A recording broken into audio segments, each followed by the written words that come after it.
I don't want to be average. I want to matter. I want to change the world. I know those are big ideas, but I remember freshman year of college, those late night conversations I'd have with my roommate. I'd be lying up there on the top bunk staring at the ceiling of our prison cell, dorm room. He'd be down on the bottom bunk, and we'd talk about the big stuff of life, right? We'd talk about religion and spirituality and politics and who we wanted to become and the impact we wanted to make on the world. And I didn't understand it at the time, but looking back, it's clear to me that those conversations were the first time in my life when I was saying out loud that, yeah, I do want to matter. And no, I don't want to be average. And yeah, I want to change the world. How do you change the world? It's a big question. I think I figured it out. Handshakes. Let me explain. Humans are social animals. From the moment we are born, all throughout our life, we're constantly and instinctively seeking human connection. We're always looking for someone to love and who will love us, someone we can trust and who will trust us. We even gather together in groups around things we have in common or things that are important to us for whatever reason. Even into our old age, we're constantly and instinctively seeking human connection. We seem to be driven by this evolutionary destiny to connect. So how are you doing on the whole human connection front? I want everybody to do me a favor. I want you to think about the last conversation you had, your last little moment of human connection, your last little momentary interaction. It was probably with the person sitting right next to you. And here's what I want everybody here to do. Everybody raise your hand. Good. Make a fist. Pump your fist. That was just for fun. No, okay. Keep your fist in the air. Stick out your thumb. Close your eyes. You're going to have to trust me and your neighbor here for a second. Here's what I want you to do. I want you to use your thumb as a rating scale. I want you to rate the quality of your last interaction using your thumb. Here's how this works. If your thumb is straight up in the air, it was the greatest conversation of your life. You might have kissed on the mouth at the end. Good for you. All right. If your thumb is straight down toward the ground, one of you might have got injured during the course of the conversation. Now, here's what I want you to do. I want you to honestly rate the quality of that last interaction and lock it in and open your eyes. Good job. Everybody can put your hands down. I'm giggling a little bit because here's what about 20% of the audience does. Okay, and lock it in and open your eyes. It seems like a silly little icebreaker you might do at summer camp. I realize that, but for me, this matters, right? These little momentary interactions, they add up. To start with, the quality of your little momentary interactions determines the quality of your day. If you have a day full of interactions you rate like this, you probably had a day that felt like this, right? If you have a day full of interactions you rate like this, you probably had a day that felt like this. If you had a day full of interactions of any sort, but even one of them you'd rate like this, you probably had a day that felt like this. Let me go further. The quality of your little momentary interactions determines the quality of your organizations, your businesses, your congregations, your political parties, your HOAs, your PTAs. See, because all those things I just listed are all imaginary social constructs. They don't even exist except when they manifest themselves in the space between the members of those groups, the people who make up those groups, and other human beings. Let me go even further. The quality of those little momentary interactions determines the quality of your life. Most of us go through life having interactions we'd rate like this. It's no wonder we feel unfulfilled. It's no wonder we feel like we don't matter. Margaret Mead once said, "Never doubt that a small group of thoughtful, committed citizens can change the world. Indeed, it's the only thing that ever has." And a lot of us have heard this quote before, right? It's an oft-used, maybe even cliche quote at this point, but it's a good one. And we all agree with the first part especially, right? Never doubt that a small group of thoughtful, committed citizens can change the world. That's exciting. That sounds like us. That's inspiring. But then at the end, she buries something powerful. She says, indeed, it's the only thing that ever has. Margaret Mead teaches us that the only thing that's ever changed the world is when people gather together and organize. She teaches us that when we gather, we matter. And this is why I think handshakes change the world. See, because handshakes lead to conversations. And conversations, when you do those right, lead to relationships. Relationships are when we care about each other to some extent. Relationships often result in collaboration. Collaboration happens when I see something out there in the world that I want to change, and I mention it to my friend, and my friend says, "Hey, I'll help you with that," and we work on it together, and we go out there and we start working on it together to try and change that thing. But after a while, we start to realize that we could make a bigger impact a little faster if we had help, right? So what do? We turn around, we shake more hands, we have more conversations, build more relationships, and we gather people together. We organize. See, handshakes lead to conversations, conversations lead to relationships, relationships lead to collaboration, collaboration leads to organizations, and organizations change the world. When we gather, we matter. I think you can apply this stuff in a couple different ways. Either A, you're an individual who, like me, wants to matter. In which case, you might be realizing that maybe the path to mattering, the path to making your impact on the world is as simple as handshakes, conversations, relationships, collaboration, and organization. Or B, you're already a part of an organization or a business or a congregation or some group of some sort. And that group wants to make a bigger impact on the world. In which case, you might be thinking, wow, maybe the key to our success is as simple as helping our members, the people in our group, have more thumbs-up interactions more often. Either way, it might be helpful if we explored what it looks like to be excellent socially. Here's how we define social excellence.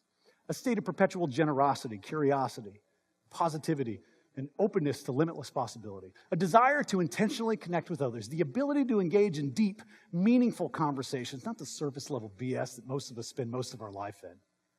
Acting in a responsible and respectable manner with high expectations of others. Being authentic and living every day with integrity as the best version of you. Being confident and vulnerable, being fun and compassionate, being open, kind, and bold, the deepest level of societal participation and contribution. I'm really proud of this definition, and I'm proud of the work that we've done at the Social Excellence Project to teach this definition and to spread human connection all over. But I'm even prouder of something else. My kids. My wife and I have these two amazing daughters. The big one is Elliot, she's 7. The little one's Josie, she's 5. This is probably a more accurate representation of their personalities.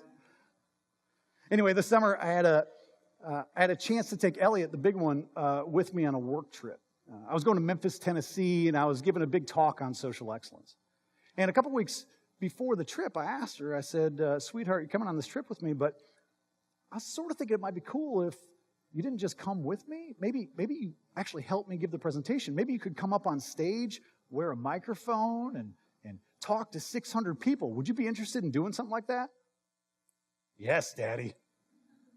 I said, okay, but you're going to have something to say. You can't do what I do.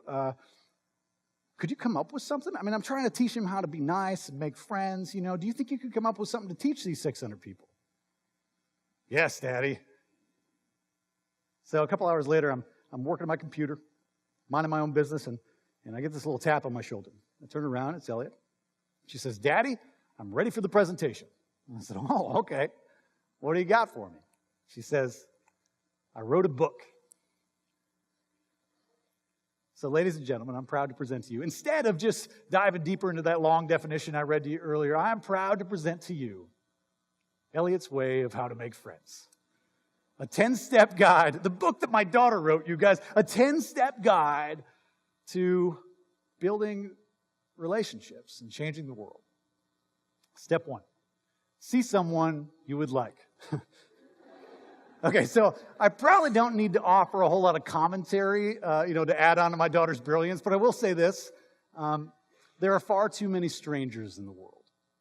Every day, see someone you would like. And then move on to step 2. Step 2, then say hello, then tell them your name, and then make them your friend. Okay, there's a lot going on in step 2. She sort of fast-forwarded through the relationship building process. But maybe there's a good reason for that, right? Maybe she's trying to remind us to think like a 7-year-old. And when you do see someone you would like, don't overthink it. Just say hello, tell them your name, make them your friend so that you can move on to the good stuff. Step 3, give them love and hope. Even little kids understand that all of us just want to be loved, and we all just want to matter somehow, right? Love and hope might be the 2 most generous gifts you have to offer. Step 4, include everyone. Can't you just feel the playground drama going on at the top of the slide in this picture? As humans, we've evolved to depend on groups. And so deep down inside, one of our biggest fears is feeling left out. Include everyone. Step 5, help them. We're all struggling with something at some point, aren't we? Most of us a little bit all the time. Help them. Whether it's offering someone a gift of flowers or assisting someone with a skinned knee. By the way, I thought this picture originally was a gift of flowers. Turns out it's helping someone with a skinned knee. Or maybe it's offering a listening ear or sharing a moment of unexpected joy. Our world needs these little moments of humanity now more than ever. You know, my wife and I are raising these two amazing little girls in a town called Littleton, Colorado. That's where we live. And many of you may be familiar with the name of that town, as it's the home of Columbine High School. It's also not terribly far away from a certain movie theater in Aurora, Colorado, and just down the road from Deer Creek Middle School and Arapahoe High School. It's a safe, beautiful, happy little place to raise a family, except, of course, that all those places I just named are recent public shooting arenas. This is where we drop our girls off at school every morning, and this is where we go as a family to see Disney movies in the movie theaters. And I know our community is not alone. You know, my kids and most people of the most recent generation are trained on what to do if there's an active shooter in their school. So when I think about social excellence, when I think about gathering people together, when I think about spreading human connection, I can't help but think about that stuff. And I'm reminded of how important these little moments of humanity are in our world, especially today. Help them. Step 6, tell them how you're feeling. Vulnerability is a scary thing. Vulnerability is a scary thing, but even kids understand that all the most powerful conversations that we've ever had in our life and all the most meaningful relationships in our life all have one thing in common: vulnerability. Step 7, follow the rules. I don't know what this one's about, you guys. I really don't. I mean, I asked her to explain it to me, and she said, yeah, the rules are to grow crazy hair. And I said, okay, that makes sense to me. I mean, maybe she's trying to remind us about the importance of the rules of human interaction, right? Like handshakes and eye contact and smiling and positive body language, social decorum and manners. Or maybe it was just crazy hair day at school and she forgot. Okay, so step 8, listen. Yes. Elliot understands that we have 2 ears and 1 mouth for a reason. Step 9, do your chores at a friend's house. Again, you guys, I have no idea what this is about.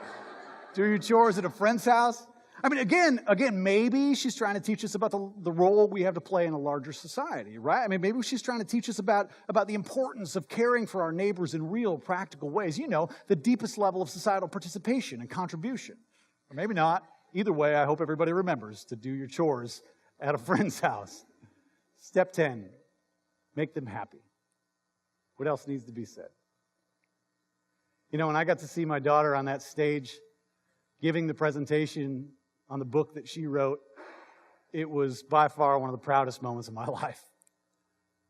And it reminded me that even kids understand that if we dare to shake hands, if we build thumbs up conversations, if we build meaningful relationships, if we collaborate and organize around the things that matter to us, we might just change the world.